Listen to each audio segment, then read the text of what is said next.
আপনি যত বড় পাপী হন, আপনি যতই অন্যায় করেন না কেন, আল্লাহর রহমতের দরিয়া, আল্লাহর রহমতের দরজা আপনার জন্য খোলা আছে না নেই? জায়নামাজটা বিছিয়ে দেন, চোখের পানি ছেড়ে দেন, 2 রাকাত নামাজ পড়ে সেজদায় লুটিয়ে পড়ে কাঁদেন। যত গুনাহ আপনার হোক না কেন, আপনার গুনাহ মাফ করে কবুল করে নিবে কে?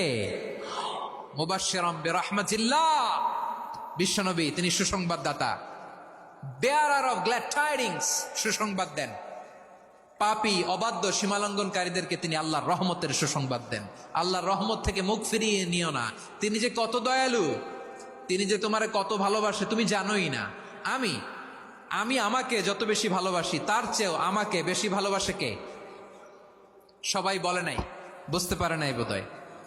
আমি আমাকে যত বেশি ভালোবাসি তার চেয়েও আমাকে বেশি ভালোবাসে কে? আমার মাতা পিতা আমাকে যত ভালোবাসে তার চেয়েও আমাকে বেশি ভালোবাসে কে? আমার প্রিয়তমা স্ত্রী আমাকে যত বেশি ভালোবাসে তার চেয়েও আমাকে বেশি ভালোবাসে কে? আবার আমরা যখন দোয়া পড়ি, আমরা পড়ি রব্বানা আতিনা ফিদ দুনিয়া হাসানাতাও ওয়া ফিল আখিরাতি হাসানাতাও ওয়া কিনা আযাবান নার। আল্লাহ দুনিয়ার কল্যাণ দাও, আখিরাতের কল্যাণ দাও, জাহান্নামের আগুন থেকে বাঁচিয়ে দাও। পড়ে আমিন।